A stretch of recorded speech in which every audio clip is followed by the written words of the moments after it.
عندي لكم قصة عروسة طلعت حامل في ليلة زواجها. نبدأ القصة ونقول بسم الله. ويلا قبل ما نقول القصة اشتركوا بالقناة، اللي ما اشترك بالقناة وفعلوا جرس التنبيه عشان يوصلكم كل شيء جديد ولايك. ويلا بسم الله نبدأ قصة اليوم. قصة اليوم شاب اسمه ناصر، تميز بأخلاقه العالية وصالح بدينه وبالإضافة إلى بره بوالدينه.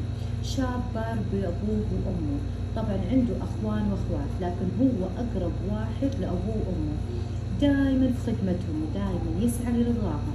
فانعرف ناصر بأخلاقه العالية وحبوه القريبين والبعيدين وجيرانه. كل من تعرف على ناصر حبه، وجهه بشوش قلبه طيب يخدم الكبير والصغير. المهم ناصر دخل وتوظف في العسكرية، وبعد كم سنة قال لأمه: يمه وش رايك تدوريني بنت الحلال؟ أنا كونت نفسي وقادر إني أتزوج. قالت: ابشر يا ناصر، وإيش رايك بنت جيراننا سارة؟ سارة راعية بيت وسنعة وجميلة وبنت حمولة ومعروفة. قال: والله جارنا فلان والنعم والله فيه. قالت: أجل على بركة الله. راح ناصر ويخطبون سارة، هو وأبوه وأهله راح يخطبون سارة من أبوهم. طبعا يوم جو جارهم مرة فرح، قال: أنت يا ناصر يعني من الشباب اللي يتمناهم بسبب أخلاقك ودينك وبرك بأبوك وأمك، إحنا موافقين بدون أي شروط. المهم إنهم وافقوا على ناصر، وإلا الأسبوع اللي بعده صارت الملكة وحددوا الزواج، وبعد شهر تم جوازها واستانسوا وانبسطوا وفرحوا. وبعد ما خلص العرس أخذ ناصر حرمته ووداها البيت، وهم في الطريق يسالف عليها ويمزح، وكان ناصر فرحان بجواز إنه تم على خير. والبنت يعني بنت هي ما شاء الله تبارك الله جميلة. إن المفروض إنه معروف إن البنت تكون مبسوطة وفرحانة إنها اتجوزت ومع جوزها في البيت. يقول: قاعد يوم دخلنا البيت استغرب إن سارة حزينة وما تتكلم ولا تضحك ولا تتبادل أي مشاعر عندي. قال: يا سارة أحسك حزينة، فيكي شيء، إيش بك اليوم؟ يعني إيش فيكي غريبة؟ يعني في الجواز أحد نكد عليكي قال لك شيء؟ أنت متضايقة من الجواز؟ فيكي حاجة؟ أول ما قال ناصر قال كلام انفجرت بالبكاء وبكيت.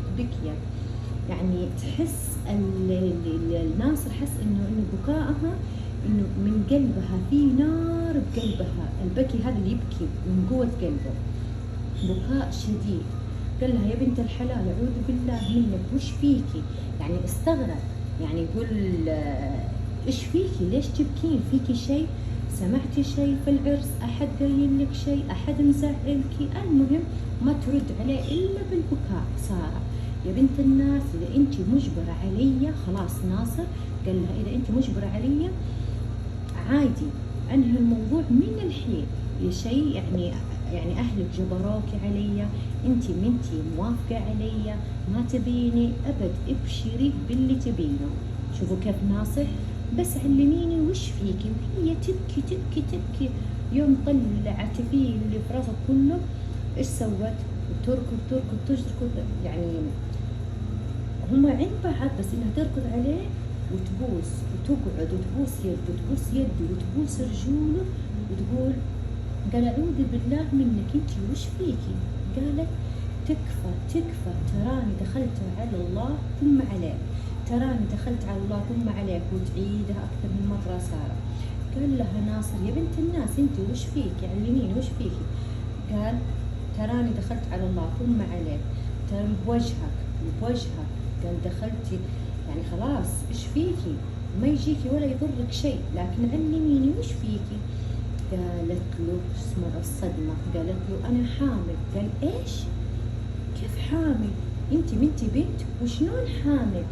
تكفى يا ناصر، استر علي، والله ما حد يدري هالشيء إلا أنت الحين. والله إني اللي صار إنه غصب عني وإني مالي يد فيه. رمى ناصر نفسه أقرب كنبة، جلس على الكنبة وحط يده على راسه. قال: مين اللي سوى الشيء هذا وكيف؟ يعني استغرب. قال لها: مين اللي سوى كذا؟ قالت: انقدر فيا يا ناصر. قالت: أنا بقول لك السالفة كلها، أنا يوم كنت أدرس كان في واحد يلاحقني لأنه أوصل البيت، وفي كل مرة يعطيني الرقم وأنا أرميه. لكن في يوم من الأيام أخذت الرقم وقلت له ما يضرني شيء، خليني أسولف معاه وأضحك معاه وأتسلى معاه وما يضرني حاجة. وفعلا سارة أخذت الرقم، وكل ما صارت فاضية ولا متضايقة ولا ما عندها شيء دقت عليه وقعدت تسولف معاه. وفي يوم من الأيام أهلها كانوا طالعين لناس بعيدين عنها في قرية ثانية، قعدت تسولف معاه وعلمته وقالت له أهلي مو فيه ورايحين يزورونهم ناس في قرية بعيدة عننا، وعلمته باسم القرية وهو يدري إن القرية دي بعيدة. تقول ما دريت إلا هو طاب علي في البيت وصار اللي صار. اكتشفت تقول سارة إني حامل قبل الزواج بفترة بسيطة. المهم ناصر ما تكلم ولا قال ولا كلمة بعد ما قالت له هذه السالفة كلها. قام من عندها ودخل المجلس وسكر على نفسه الباب. يعني موقف زي هذا اللي يصير ناصر يعني ايش تتوقعون حيسوي؟ ايش حيسوي؟ ممكن يتصرف اي تصرف لا ثاني، لكن ناصر لانه حكيم وعاقل ويخاف الله دخل المجلس وقعد يفكر الين طلع الفجر. يوم الفجر من لما طلع الفجر من المجلس، يعني أذن الفجر وطلع من المجلس، باين عليه الهم والغم والضيق والحزن. الفرحة تحولت إلى ألم وقهر ومصيبة، هذا اللي ما يدري إيش يسوي فيه. المهم إنه يوم جاء الفجر طلع من المجلس وجاء قال اسمعي بنت الناس، يعني هي طبعا بغرفة ثانية وهي ما نامت بالليل. قال اسمعي أي أحد حيكلمك من أهلي أو أهلك رد عليهم عادي وما يطلع منك ولا شيء. بعدها طلع وراح للدوام. ناصر راح لدوامه وقابل المدير وباس راسه واستغرب المدير ايش فيك يا ناصر؟ قاعد يحبه تكفى يا فلان، تكفى يا فلان، طلبتك. قال المدير ايش فيك يا ناصر؟ عسى ما شاء. المدير كان يحب ناصر، حتى اخوياه كانوا يحبون ناصر ولا يرفضون له طلب، اي طلب يطلب ناصر ينفذون. قال الحرمة حرمتي جاها تعيين في منطقة ثانية وأنا في مدينة ثانية. قال له بس أبغاك إنك تنقلني في هذه المدينة سنة سنتين، يعني نص سنة بس، إني عبال ما أخلص أموري. تكفى يا فلان، تراني طالبة قلبك. قال له بس يا ناصر إن شاء الله خليني بس أعطيني وقت أحاول أضبط أوراقك وأبشر. المهم وفعلا المدير ما قصر، ضبط أوراق ناصر كلها للمدينة الثانية وسوى أوراقه كلها. ورجع ناصر لحرمته قال اسمعي احنا ترى بنروح المدينة فلانية وفهمي أي أحد يسألك إنه ناصر اللي هو أنا إني جاني نقل إجباري حق عملي إني في المدينة الفلانية. قالت له ابشر ويلا جهزي أغراضك وأغراضي ونعلم أهلك وأهلي. وقال إنه جاني وكلم أهله وقال إنه جاني نقل إجباري من العمل والعمل طلب مني هالشيء. المهم إنه صدقوا أهله، صدقوا كلام ناصر، وأهل حرمته صدقوا وجهزوا عفشهم وأغراضهم ومشيوا للمدينة هذه. طبعا حرمته يعني أخذت لها شهر، هي شهر طبعا من حملها. بعد ما قعدوا هناك شهر كمل لها وقال إن يعني بعد ما كمل شهر لهم قال اتصل على أهله قال شوفوا سارة حامل أبشركم. وفرحوا أهله وفرحوا أهل سارة. طبعا ناصر على الأخلاق اللي إحنا ذكرتها لكم بالبداية القصة إنه مستحيل إنه يفضح البنت الناس، لأنه لو طلقها وراحت لأهلها بيكشفون اللي صار إنها حامل وينفضحون قدام الله وخلقه، ممكن يذبحون بنتهم ولا يسوون لها أي شيء. وناصر وسارة سووها كأنها تمثيلية بينه وبينها، وقال الموضوع بيني وبينك ومعانا الله سبحانه وتعالى، ما حد يدري عن سرنا ولا شيء بس أنا وياكي. فناصر إيش سوى؟ ولدت سارة وجابت له ولد. بعد ولدتها تقريبا بشهر كلم أهلها وبشرهم ترى سارة ولدت وجابت ولد وسميته على اسم أبويا عبد الله. ناصر سمى الولد على اسم مين؟ على اسم أبوه. وطبعا أخذ الولد هذا وضافه في دفتر العائلة كأنه ولده، كأنه ولد ناصر.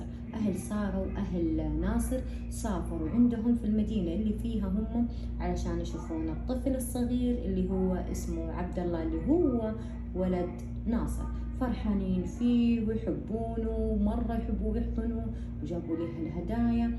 المهم ان عبد الله صار سنة. بعد ما صار لعبد الله سنة رجع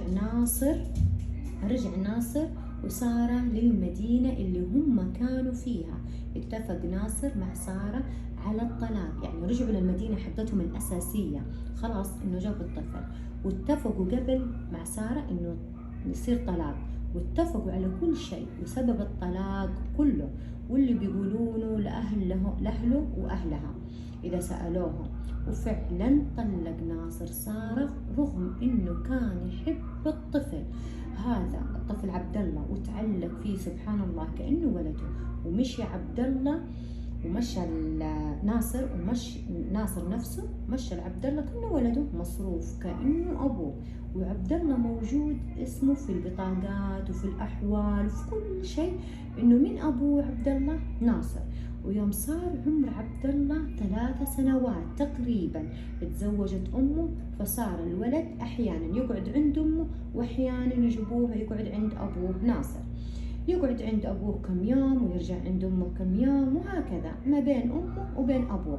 وناصر يحبه كأنه ولده متعلق فيه. المهم كبر عبد الله وصار عمره 5 سنوات. المرة هذا طول عبد الله عند أمه ومشتاق له ناصر بالحيل، مرة مشتاق له. وجال يعني تقريبا جاء الناصر قبل العيد بيومين، ويوم جابوه لناصر كأنه نازل عليه من السماء، يقعد يضمه ويحضنه ويحبه. صحيح إنه مو أبوه بس يعني يحب ناصر، يحب عبد الله مرة. الناس يشوفونه إنه هذا أبوه، يعني خلاص ما يدرون الناس يحسبون إنه هذا عبد الله أبوه، وهو عبد الله هو ناصر. وسارة يعرفون إنه هذا مو هو ولد ناصر. وإيش سواه؟ تعالوا أوريكم الشيء اللي يوجع، الشيء اللي يعور قلبي أنا مرة الصراحة. ناصر راح يتقضى ويشتري له، يعني يلاعبه وفرحان فيه ويعني شايفه زي كذا برجعته. وهم راجعين عبد الله وناصر صار حادث شنيع لهم. توفى ناصر وتوفى عبد الله، لا إله إلا الله، توفوا. هذا اللي أنا عور لي بقلبي الجزء ذا من القصة الصراحة. كان الله يعني إنه كنا القصة كان الله يعني كذا سبحان الله، ما أدري في شيء يعني غريب، شيء ما أدري إيش أقوله، إنها تنتهي بدون ما حد يدري عنها بستر الله.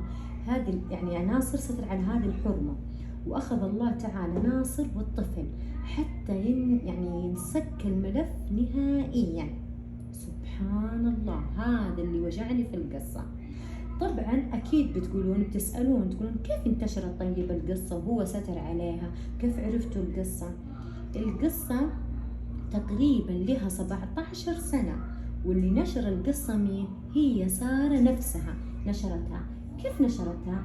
ذكرت القصة لأحد الشيوخ وقالت أبغاك تنشرها لسببين. هذه اللي سارة قالت لسببين. السبب الأول أبغى يكون في تحذير وتنبيه للبنات من الوقوع في العلاقات المحرمة، قالت لأنها شيء سيء. والشيء الثاني اللي أبغى الناس تعرفه، أبغى الناس تدعي له إنه سترني، وربما يكون إنه العمل هذا اللي سواه إنه ستر علي يكون سبب بدخوله للجنة. وبقول لكم حاجة بالأخير، إنه الأسامي اللي ذكرت في القصة هي حقيقية، أسامي ناصر وسارة وعبد الله، هذه أسامي لكن ما هي الأسامي الحقيقية. هذه هي نهاية القصة، والله يحفظنا ويحمينا.